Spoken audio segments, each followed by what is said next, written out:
प्रदोष व्रत कथा। नमस्कार भाइयों बहनों, जय मां गायत्री। आप सभी का मेरे YouTube चैनल शुभकर माही अष्टमी में स्वागत है। आज मैं आप सभी को अपने इस वीडियो में रवि प्रदोष व्रत की कथा सुनाने जा रही हूँ।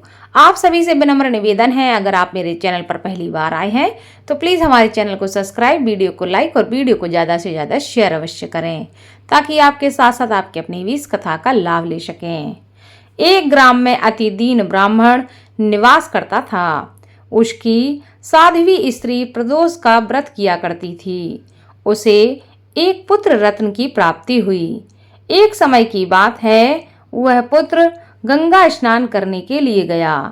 दुर्भाग्यवश मार्ग में चोरों ने उसे घेर लिया और वे कहने लगे, हम तुम्हें मारेंगे नहीं, तुम हमें सिर्फ अपने पिता के गुप्त धन के बारे में बता दो। बालक दीन भाव से कहने लगा कि बंधुओं, हम अत्यंत दीन और गरीब हैं, हमारे पास धन कहाँ है। तब चोरों ने कहा कि तेरी इस पोटली में क्या बंधा हुआ है। बालक ने निसंकोच कहा कि मेरी माँ ने मेरे लिए रोटियां दी हैं। यह सुनकर चोरों ने अपने साथियों से कहा कि साथियों, यह बहुत ही गरीब और दीन दुखी मनुष्य है, अतः हम किसी और को लूटेंगे। इतना कहकर चोरों ने उस बालक को जाने दिया।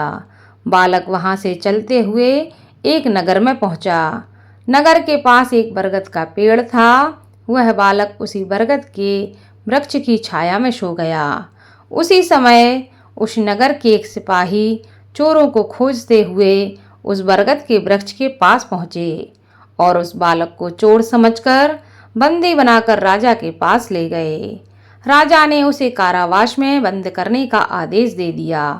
ब्राह्मणी का लड़का जब घर नहीं लौटा, तब उसे अपने पुत्र की बड़ी चिंता सताने लगी। अगले दिन प्रदोष का व्रत था।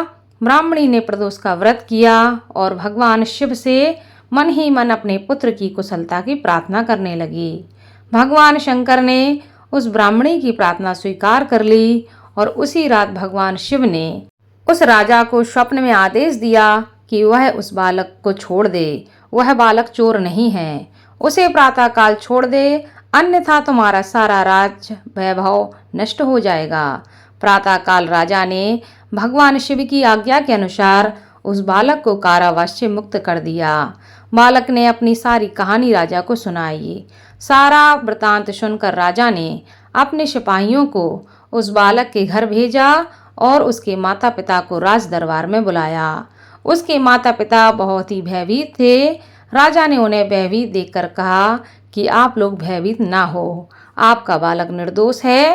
राजा ने ब्राह्मण को 5 गांव दान में दे दिए, जिससे वे सुखपूर्वक अपना जीवन व्यतीत कर सकें। इस तरह ब्राह्मण आनंद से रहने लगा। शिव जी की दया से उनकी दरिद्रता दूर हो गई। अतः जो भी मनुष्य रवि प्रदोष व्रत को करता है और इस कथा को सुनता है, वह सुखपूर्वक और निरोगी होकर अपना पूर्ण जीवन व्यतीत करता है। बोलो भगवान शिव की जय।